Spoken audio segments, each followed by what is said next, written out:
Hey everyone, Chinglish teacher here. Welcome back to our channel. I hope everyone is doing well. ఈరోజు కూడా మీ అందరి కోసం మరొక మంచి వీడియో. ఈ వీడియోలో అయితే మాట్లాడడానికి సంబంధించిన సెంటెన్సెస్ని ఇంగ్లీష్లో ఎలా చెప్పాలో క్లియర్గా ఎగ్జాంపుల్స్తో సహా చూద్దాం. సో వీడియోలో ఉన్న సెంటెన్సెస్ మీకు నచ్చితే వీడియోకి ఒక లైక్ ఇచ్చేయండి.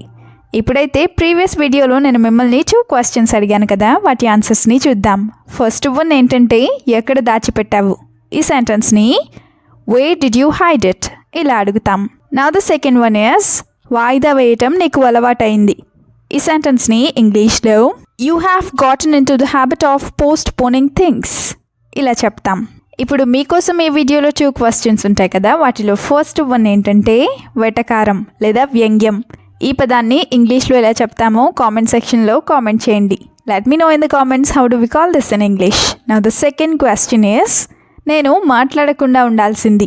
ఈ సెంటెన్స్ని ఇంగ్లీష్లో ఎలా చెప్తామో మర్చిపోకుండా కామెంట్ సెక్షన్లో కామెంట్ చేయండి. ఇప్పుడైతే లేట్ చేయకుండా మన వీడియోని స్టార్ట్ చేద్దాం. Let's get started. First sentence of this video is, చిన్న పిల్లలా మాట్లాడతావెందుకు? ఎవరైనా ఇలా మాట్లాడుతూ ఉన్నప్పుడు అంటూ ఉంటారు కదా, సో దీన్ని why do you talk like a little child, why do you talk like a little child ఇలా అడుగుతాం.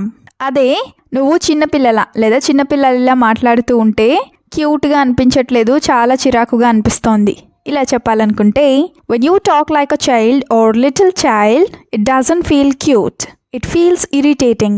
When you talk like a child or little child, it doesn't feel cute, it feels irritating ఇలా చెప్తాం. అదే అందుకే నువ్వు చిన్నపిల్లల నా ముందు అస్సలు ప్రవర్తించొద్దు ఇలా చెప్పాలనుకుంటే, that's why you should not behave like a little child in front of me at all. That's why you shouldn't behave like a little child in front of me at all ఇలా చెప్తాం. Sentence number 2 is, నీ మాటలు వినడం కూడా నచ్చదు ఇలా కూడా అనుకుంటూ ఉంటారు కదా, సో దీన్ని I don't like listening to you either, I don't like listening to you either ఇలా చెప్తాం. అదే నువ్వు చెప్పేవి ఏవి కూడా జరగవని నాకు అనిపిస్తుంది లేదా నేను అనుకుంటున్నాను ఇలా చెప్పాలనుకుంటే, I feel that nothing you say will happen, I feel that nothing you say will happen ఇలా చెప్తాం. అదే ఎందుకో తెలీదు లేదా ఎందుకో కానీ అతని మాటలు నాకు చాలా వెటకారంగా అనిపిస్తాయి ఇలా చెప్పాలనుకుంటే, for some reason or I don't know why his words feel very sarcastic to me, for some reason or I don't know why his words feel very sarcastic to me ఇలా చెప్తాం. sarcastic అంటే వెటకారంగా అని. Sentence number 3 ఏంటంటే, ఎప్పుడు మాట్లాడుతూనే ఉంటావా?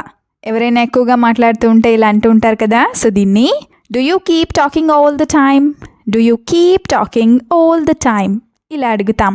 ఇప్పుడైతే 2 ఎగ్జాంపుల్స్ని చూద్దాం. ఫస్ట్ వన్ ఏంటంటే, నువ్వు లేదా నీకు మాట్లాడటం తప్ప వేరే పనేమీ లేదా ఇలా అడగాలనుకుంటే, do you have no other work besides talking, do you have no other work besides talking ఇలా అడుగుతాం.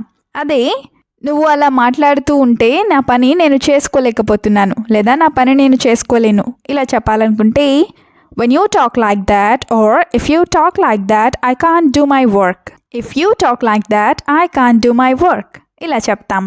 సెంటెన్స్ నెంబర్ 4 is, నువ్వు అసలు ఎవరితోనూ మాట్లాడవా? ఎక్కువగా మాట్లాడకపోతే ఇలా అంటూ ఉంటారు కదా, సో దీన్ని don't you talk to anyone at all, don't you talk to anyone at all ఇలా అడుగుతాం. అదే ఎవరితోనూ మాట్లాడకుండా ఇలా ఇంట్లో ఉండటం లేదా ఒంటరిగా ఉండటం అసలు మంచిది కాదు ఇలా చెప్పాలనుకుంటే, staying alone without talking to anyone like this is not good, staying alone without talking to anyone like this is not good or is not good at all ఈ విధంగా చెప్తాం. అదే నీకు మాట్లాడాలనిపిస్తే నువ్వు నాకు కాల్ చెయ్యి లేదా ఫోన్ చెయ్యి, ఏమీ పర్వాలేదు ఇలా చెప్పాలనుకుంటే, if you feel like talking call me, it's okay, or if you feel like talking to me you call me, it's okay ఇలా చెప్తాం. సెంటెన్స్ నెంబర్ 5 is, ఏం మాట్లాడినా తప్పేనా ఇలా కూడా అంటూ ఉంటారు కదా, సో దీన్ని is everything I say wrong, is everything I say wrong ఇలా అడుగుతాం. అదే నేను మాట్లాడేది నీకు ప్రతిదీ తప్పుగానే అనిపిస్తే నేను ఇంకా మాట్లాడను ఇలా చెప్పాలనుకుంటే, if everything I say feels wrong to you I won't speak anymore, or if everything I say feels wrong to you I will not speak to you anymore ఇలా చెప్తాం. I will not speak anymore or I will not talk anymore అంటే నేను ఇక మాట్లాడను అని. అదే I don't like what you say, you don't like what I say, so we shouldn't talk. Or I don't like what you say, you don't like what I say, so we should not talk. అంటే నేను మాట్లాడేది నీకు నచ్చదు, నువ్వు మాట్లాడేది నాకు నచ్చదు, కాబట్టి మనం మాట్లాడుకోకూడదు అని. నెక్స్ట్ సెంటెన్స్ ఇస్ మాట్లాడింది చాలు పని చూసుకో. ఇలా కూడా అంటూ ఉంటారు కదా. సో దీన్ని that's enough talking, mind your work. Or that's enough talking, mind your own business or mind your work ఇలా చెప్తాం. దట్స్ ఇనఫ్ టాకింగ్ అంటే మాట్లాడింది ఇంక సరిపోయింది లేదా ఇంక చాలు అని. ఇప్పుడైతే 2 ఎగ్జాంపుల్స్ని చూద్దాం. అందులో ఫస్ట్ వన్ ఏంటంటే you talk very cleverly leaving all the work aside. You talk very cleverly leaving all the work aside అంటే నువ్వు చాలా తెలివిగా మాట్లాడుతూ పనంతా పక్కన పెట్టేస్తున్నావు లేదా చేయకుండా వదిలేస్తున్నావు అని. Another example is will you stop all your work just to keep talking?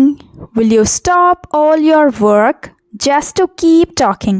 అంటే నువ్వు కేవలం మాట్లాడడానికి నీ పనంతా అలాగే వదిలేస్తావా అని. Now the last sentence is అడిగేది నిన్నే మాటలు రావా. మనం ఏదైనా అడిగినప్పుడు మాట్లాడకపోతే ఇలా అంటూ ఉంటాం కదా. సో దీన్ని I am asking you, can't you speak? I am asking you, can't you speak? ఇలా అడుగుతాం. కాంట్ యూ స్పీక్ అంటే నీకు మాటలు రావా లేదా నువ్వు మాట్లాడలేవా అని. అదే I didn't reply to you because I didn't feel like talking to you. I didn't reply to you because I didn't feel like talking to you అంటే నేను నీకు కావాలనే సమాధానం చెప్పలేదు ఎందుకంటే నాకు నీతో మాట్లాడాలని అనిపించలేదు అని. Another example is tell me the real reason for not talking.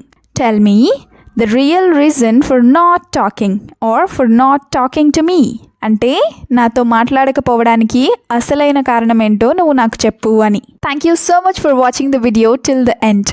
మీరు గనక ఫ్లూయెంట్ ఇంగ్లీష్ స్పీకర్ అవ్వాలి అనుకుంటే try to practise as much as possible. Will meet you again in the next video. Until then keep learning, keep practising and keep supporting Tinglish Teacher. Have a good day. Bye by.